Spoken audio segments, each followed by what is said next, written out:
নমস্কার, অদ্রিজা চ্যানেলে আপনাদের স্বাগত জানাই। আজ যে গল্পটা আপনাদের বলতে চলেছি তার নাম শিখা, কলমে দেবশ্রী চক্রবর্তী। বলে রাখা ভালো, এই গল্পের সাথে বাস্তবের কোনো মিল নেই। গল্পটি পুরোটাই কাল্পনিক। আর হ্যাঁ, আজ গল্পটির প্রথম পর্ব আপনাদের সামনে তুলে ধরা হচ্ছে। পরবর্তী পর্বগুলি ধীরে ধীরে প্রকাশ পাবে। আজকের পেপারটা দেখেছেন? আপনার ছবি বেরিয়েছে। আমি তাকাই। শেফালিদির দিকে চাইতেই পেপারটাও আমার হাতে ধরিয়ে দেয়। সত্যি আমার ছবি বেরিয়েছে। আজ থেকে বছর 5 আগে আমাদের গ্রামের একটা ছেলের এরকম একটা ছবি বেরিয়েছিল আনন্দবাজারে, মাধ্যমিকে রাজ্যের মধ্যে তৃতীয় হবার জন্য। আচ্ছা, বাবা কি ছবিটা দেখেছে? কে জানে। আমার বাবা কোনোদিনও ভাবেনি যে আমার মানে তার দ্বিতীয় কন্যার ছবি কখনো খবরের কাগজে বেরোবে। কোনোদিনও নয়। না তো সেদিন যবে আমি একজন ভাগচাষির ঘরে জন্মেছিলাম, আর না তো সেদিন যবে একটা গ্রাম পঞ্চায়েতের অফিসের সুইপারের সম্বন্ধ আমাদের ঘরে আসে। এখনো মনে আছে স্পষ্ট। রাতে খেতে খেতে বাবা কথাটা পেরেছিল। মা শুনে বলেছিল, তা সরকারি চাকরি নাকি গো? সরকারি এক প্রকার, পার্মানেন্ট নয়, তবে হয়ে যাবে যে কোনো দিন। আর সবচেয়ে বড় কথা কি জানো, ওই অঞ্চলের পার্টির সব কাজ ওই দেখাশোনা করে। শুনেছি নাকি সুইপার হলেও প্রধান সাহেবের ঘরেই বসে থাকে সব সময়। পঞ্চায়েতের সব সিদ্ধান্ত নাকি ওর হাত দিয়েই হয়। আমি দেখতে খুব আহামরি নই, আর ছিলামও না। দিদির বিয়ের পর আমার বিয়ে হয়ে যাওয়াটা সে সময় এক প্রকার দরকারই ছিল, কারণ আমার পরেও 2 বোন ও 1 ভাইয়ের ভবিষ্যৎ একটা সরু সুতোয় ঝুলছিল। তাই আমার মাধ্যমিক পাশের সার্টিফিকেটটা ট্রাঙ্কে তালাবন্দি রেখেই আমাদের রানীবাঁধের ঘরের দুয়ারে আমার বিয়ের পিঁড়িতে চড়ে বসলাম।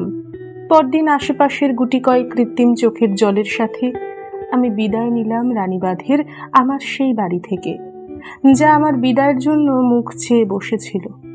আর এসে পড়লাম খাতড়া ব্লকের গোড়াবাড়ি গ্রাম পঞ্চায়েতে, আমার স্বামীর ঘরে। আমার স্বামী সুদাম মণ্ডল যে সাধারণ সুইপার ছিল না, তা বিয়ের 1 মাসের মধ্যেই বুঝে ফেলি আমি। একদিন সাহস করে জিজ্ঞেস করেই ফেলি ওনাকে, হ্যাঁ গো, তুমি সুইপার হয়েও কি করে এত প্রভাব খাটাও সবখানে? শুনেছি নাকি প্রধানও তোমার কথা শুনে চলে। আমার স্বামী হাসে, পান চিবোতে চিবোতে বলে, এটাই তো আমাদের পার্টির খাসিয়ত। পঞ্চায়েতে আমি সুইপার হলে কি হবে? পার্টির মধ্যে আমার স্থান প্রধানের থেকেও উপরে। এখানে একজনের কোমরের দড়ি অন্যজনের হাতে আছে, সবাই সবার কাছে দায়বদ্ধ। মানে বলছো তোমার কোমরের রশিও অন্য কারোর হাতে আছে? আছে বই কি। গোড়াবাড়ি অঞ্চলটা আমি চালাই, আর আমাদের খাতড়া ব্লকের আমাদের পার্টির যে হেড পরেশ দা, ওর হাতে আমরা সবাই কাঠপুতুল। অত সব তুমি বুঝবে না, শুধু দেখে যাও। স্বামীর আয় যে খারাপ ছিল না তা আমি বুঝতে পারতাম, কিন্তু তাও প্রতিদিন ছেঁড়া হাওয়াই চটি পরে অফিস যেত। জিজ্ঞেস করলে বলতো, শোনো বউ, তুমি 2 চোখ দিয়ে দুনিয়া দেখছো, আর দুনিয়া 1000টা চোখে তোমায় দেখছে। সবাই যদি দেখে যে পঞ্চায়েতের একটি সুইপার দোতলা বাড়ি বানাচ্ছে, বাজারের দামি মাছটা খাচ্ছে, নতুন নতুন জামা প্যান্ট পরছে, তাহলে ভোট পড়বে। সব রাজনীতি, বুঝলে?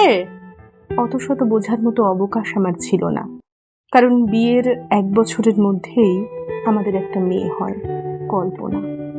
স্বামী, মেয়ে, শ্বশুর, শাশুড়ি সব নিয়ে আমার সময় খুব একটা খারাপ যাচ্ছিল না, যদি না 2008-এর এক ফাল্গুনের রাতে আমার স্বামী সেই কথাটা আমার কাছে রাখতো, কাল একটা ফর্ম নিয়ে আসবো, সই করে দেবে, বুঝলে?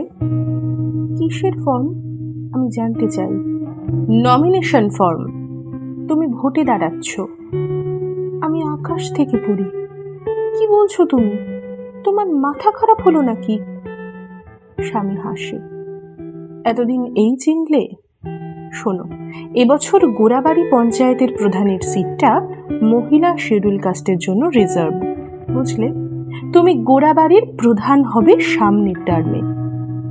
সেদিন সারা রাত আমার ঘুম আসেনি। স্বামীর পাগলামি যে এই পর্যায়ে যাবে ভাবিনি কখনো। ঘুম না আসায় মাঝরাতে ছাদে যাই। দূরে বিশাল জলাধার মুকুটমণিপুরের, সেদিকে চুপচাপ চেয়ে থাকি সারা রাত। আর ভোর রাতে এসে বুঝতে পারি আমার স্বামীর সেটা পাগলামি ছিল না, সেটা ছিল লোভ, আর আমি ছিলাম সেই লোভের শিকার। গল্পটি ভালো লাগলে চ্যানেলটি সাবস্ক্রাইব করার অনুরোধ থাকলো। ভালো থাকবেন।